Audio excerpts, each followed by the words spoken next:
श्री ब्रह्मचैतन्य महाराज गोंदवलेकर यांचे प्रवचन 12 ऑक्टोबर. वृत्ती भगवंतमय होणे याचेच नाव भक्ती. भगवंतापासून पंचमहाभूते निर्माण झाली आणि तसे बघितले तर सर्व चमत्कार भगवंताच्या सामर्थ्याने पंचमहाभूतांचेच असतात. भगवंताच्या ठिकाणी जे जे आहे ते सर्व आपल्या ठिकाणी आहे. भगवंत हा जगाचा मालक आहे. त्याच्या सत्तेने सर्व व्यवहार घडतात. आपण जीव त्याचा अंश आहोत, म्हणून आपण कर्तव्य करावे आणि फळ भगवंताच्या इच्छेवर सोपवावे. आता प्रश्न असा आहे की सर्व गोष्टी जर भगवंताच्या इच्छेने घडतात तर माझी इच्छाही भगवंतच उत्पन्न करतो, आणि असे जर आहे तर मी माझी इच्छा का मारावी? अगदी बरोबर आहे. रात्री अंधार पडतो त्याला कारण कोण? त्याला कारण सूर्य. कारण सूर्य मावळला की अंधार पडतो. याचा अर्थ असा की ज्याप्रमाणे प्रकाशाचे कारण सूर्य आहे त्याचप्रमाणे अंधाराचे कारण पण सूर्यच आहे. फरक इतकाच की प्रकाशाचे कारण तो असणेपणाने आहे आणि अंधाराचे कारण तो नसणेपणाने आहे.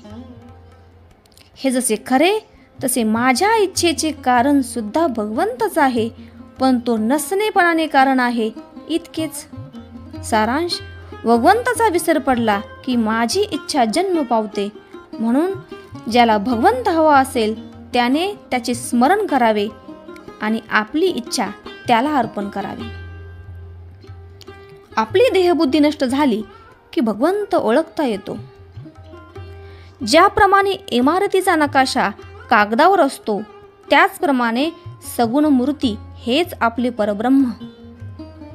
एकदा नकाशा पक्का झाल्यावर मग इमारत बांधणे जड जात नाही. सगुण मूर्तीचे ध्यान करावे.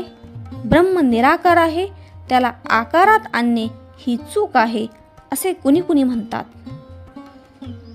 पण मी स्वतः जिथपर्यंत आकारात आहे तोपर्यंत सगुण मूर्तीचे पूजन आवश्यकच आहे. मी रामाचा आहे म्हणणे म्हणजे मी ब्रह्म आहे असे म्हणणे होय. तदाकार वृत्ती होणे याचे नाव अनुसंधान, आणि अनुसंधानाने वृत्ती भगवंतमय होणे याचे नाव भक्ती. ब्रह्म सत्य आणि जग मिथ्या याचा थोडक्यात अर्थ म्हणजे जग जसे आहे असे आपण समजतो तसे ते नाही. अंतर्बाह्य परमात्मा दिसू लागणे हेच भक्तीचे लक्षण आहे. याकरिता आपल्या कृतीकडे भगवंत पाहतो ही जाणीव नेहमी कायम ठेवावी. भगवंतापासून मी दूर आहे ही भावनाच मनात आणू नये. भगवंताच्या प्राप्तीकरता देहाचा सांभाळ करावा. मन रामाकडे गुंतलेले असले म्हणजे देहाचा विसर पडतो. म्हणून नामस्मरणाच्या योगाने मन भगवंताच्या ठिकाणी विलीन करावे हेच परमार्थाचे सर्व सार आहे. आजचे बोधवचन. वेदांती ज्याला ब्रह्म असे म्हणतात त्यालाच भक्त नाम असे म्हणतात. जानकी जीवन स्मरण.